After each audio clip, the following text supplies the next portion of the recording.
Nuestra Señora de los Pobres. Esta es la historia. Apenas 12 días después de que ocurrieron las apariciones de Nuestra Señora de Bourrienne, la Virgen Santísima volvió a aparecerse en Bélgica, esta vez en el pequeño caserío Baneo, a escasamente 80 kilómetros del lugar anterior. Ella se presentó como la Virgen de los Pobres. Crean en mí y yo creeré en ustedes. La vidente fue una niña de 11 años de edad. Se llamaba Mariette Beko. Era la mayor de 7 hermanos, que con el tiempo serían 11.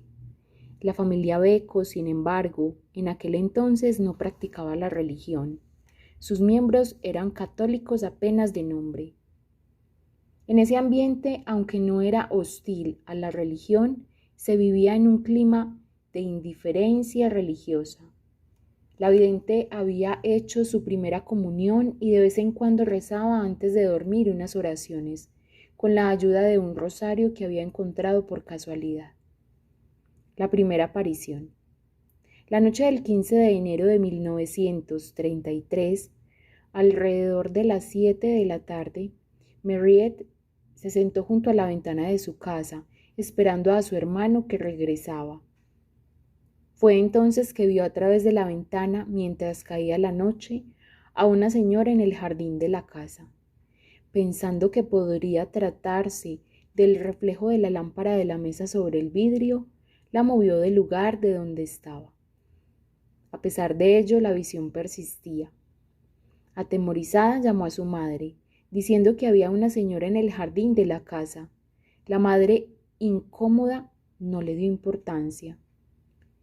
Mariette insistió: «Mamá, es que parece que es la Virgen».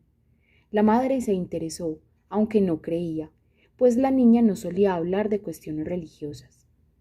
Se acercó entonces a la ventana, pero no percibió nada. La niña exclamó: «Mamá, es la Virgen, me está sonriendo». La señora Beko se burló de ella. Entonces Mariette tomó un rosario que le había encontrado en la carretera y comenzó a rezarlo. Mariette, que contaba con apenas 11 años, no comprendía bien lo que estaba sucediendo. Ella misma relata esta aparición. Vi una luz y una hermosa señora que tenía la cabeza muy iluminada, como si la luz irradiara de su cuerpo propio. Tuve un poco de miedo. La niña notó que la señora tenía un rosario colgado de la banda azul. La cruz del rosario era del mismo color oro que la rosa que llevaba sobre sus dedos. Mariette continuó viendo a la Santísima Virgen, que le hizo un gesto para ir al jardín, pero su mamá no la dejó salir y le puso cerrojo a la puerta.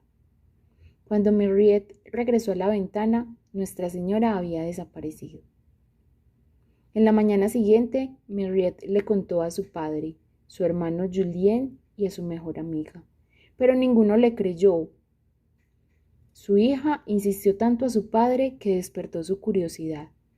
Además, él conocía bien a su hija y quedó perplejo, pues creía en la sinceridad, ya que no era dada a la mentira ni a las fantasías, pero le aconsejó decirle todo al párroco. El sacerdote pensó que el hecho podía ser consecuencia de las recientes apariciones en la provincia cercana, y sin negar lo ocurrido le aconsejó prudencia. Sin embargo, días después, el sacerdote se sorprendió favorablemente al ver a Mariette asistir al catecismo, después de 3 meses de ausencia. Más aún, Mariette, que antes era poco esmerada en las clases, ahora respondía bien a las preguntas y se interesaba como nunca por las cosas de la religión. Ese cambio repentino hizo que el sacerdote le llamase y le examinase, preguntándole sobre su experiencia con la señora, mientras cuidadosamente lo anotaba todo en un informe completo que más tarde enviaría al obispo. El padre Yamín no la despreció, únicamente le dijo que rogara a Nuestra Señora que la guiara.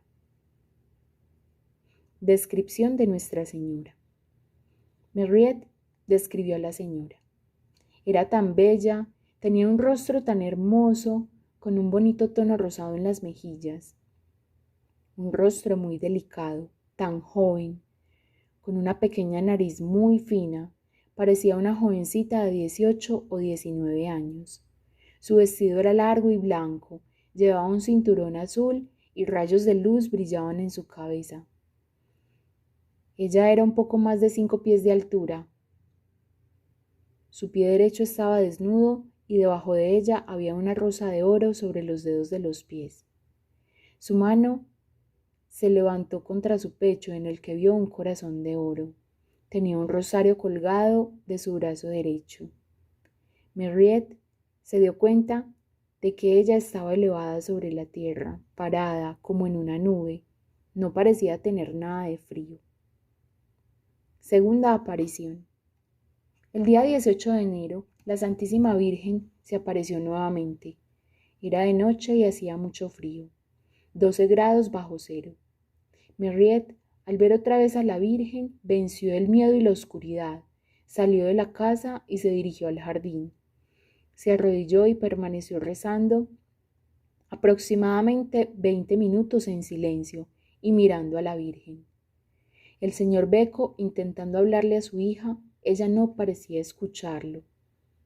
Entonces fue a buscar al sacerdote de la iglesia y como no lo encontró, le dejó un recado. Volvió a la casa y vio caminando a su hija, como siguiendo a Nuestra Señora, que la conducía hasta un pequeño manantial.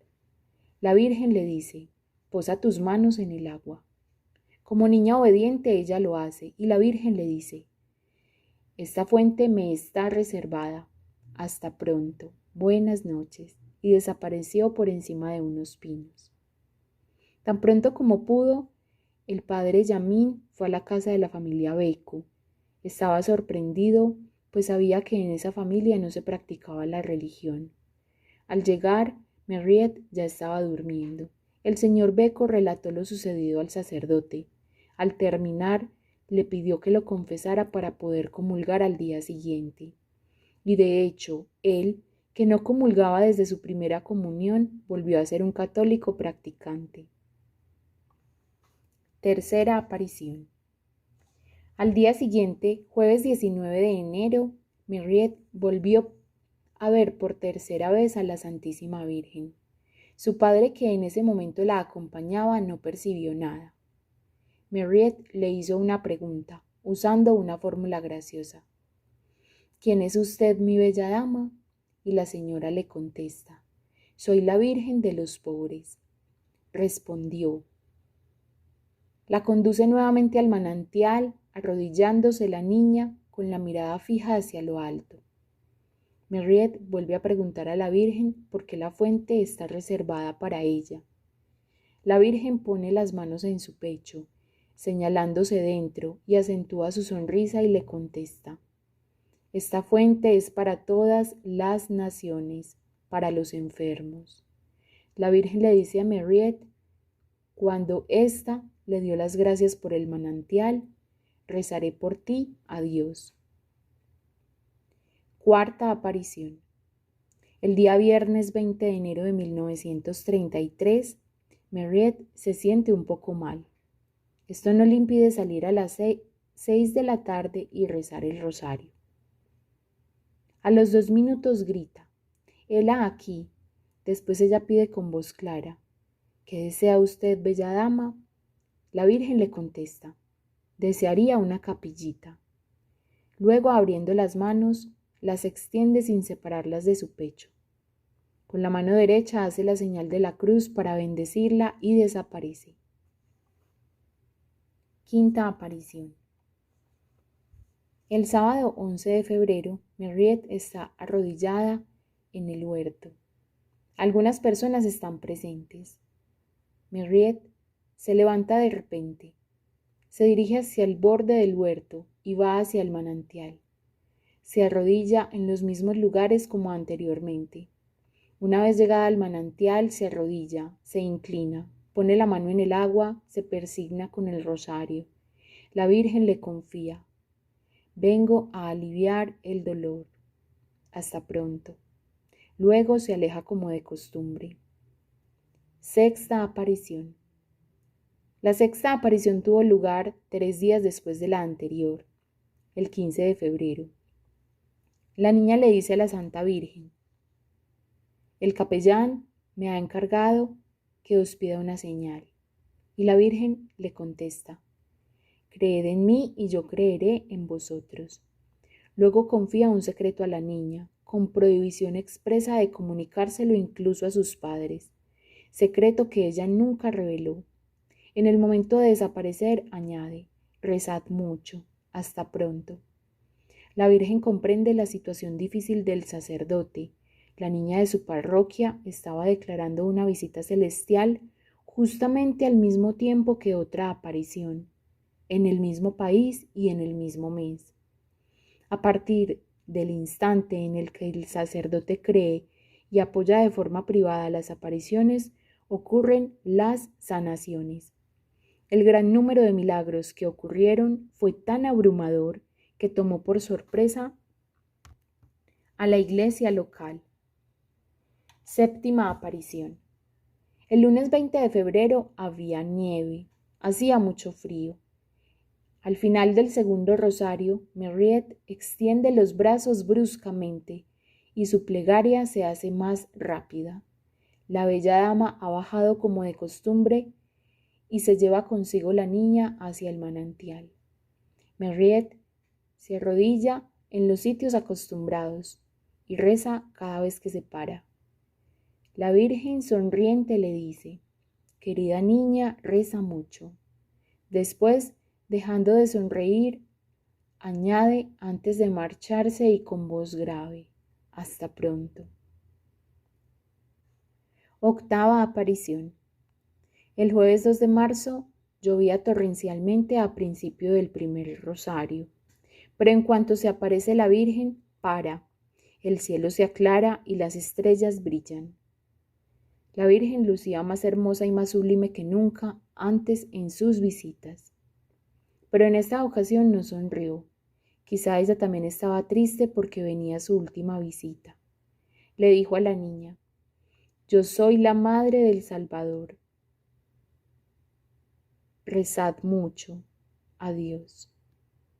Y poniendo sus manos sobre Mariette, la bendijo con la señal de la cruz y se fue. Según se iba, las nubes cubrieron el cielo otra vez y la lluvia volvió a caer igual o más que antes. Aprobación eclesiástica y resultados.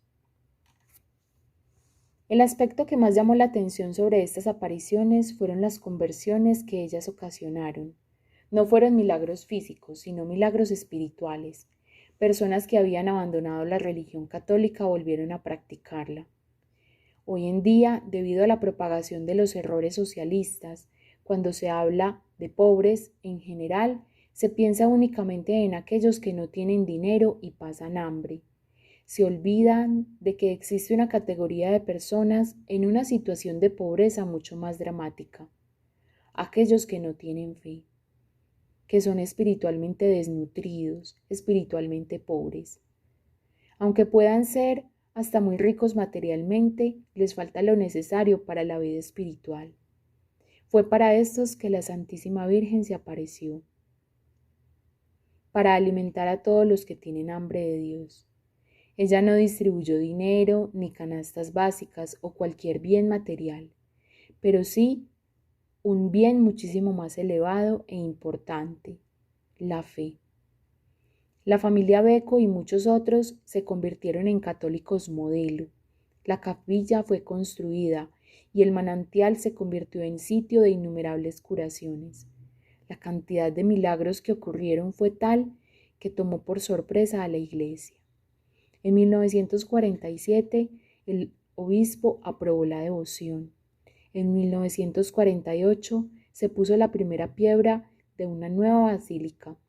En 1949, ambas apariciones fueron aprobadas. La de Bureau el 2 de julio y de Banu el 22 de agosto. Son de las últimas apariciones en recibir aprobación formal de la Santa Sede. aunque otras sí tienen la aprobación de sus obispos. La pequeña capilla de la Virgen fue construida, congregando a peregrinos de todas las naciones. Después de los años de guerra, el santuario de Bannock fue agrandado. Después se construyó la basílica. La capilla original, construida en el lugar donde Nuestra Señora apareció primero, en el patio de la familia Becco, es todavía la atracción principal para los peregrinos que van allí. A unas 150 yardas está la estatua de Nuestra Señora, la Virgen de los Pobres. Parada sobre el manantial, ella reservó para todas las naciones esta agua para aliviar el sufrimiento de los enfermos. En la actualidad de la fuente brotan 2000 galones de agua diarios, recordándonos el amor de la Virgen y las aguas del bautismo, fuente de vida y de perdón. Oración a la Virgen de los Pobres. María, Virgen de los pobres, tú eres bendita entre todas las mujeres, y bendito es Dios nuestro Padre, que te ha enviado a nosotros. Lo que tú has sido siempre para nosotros, lo sigues siendo, y lo seguirás siendo para aquellos que como nosotros, y aún mejor que nosotros, te ofrecen su fe y su oración. Tú serás para nosotros lo que nos has revelado, la mediadora de todas las gracias, la Madre de Dios, la Madre del Salvador, la Madre compasiva y poderosa que ama a los pobres y a todos los hombres, que alivia el sufrimiento, que salva a los individuos y a las sociedades, la Reina y la Madre de todas las naciones, que ha venido a nosotros para conducir a los que se dejan guiar por ti hacia Jesús, verdadera y única fuente de vida eterna. Amén.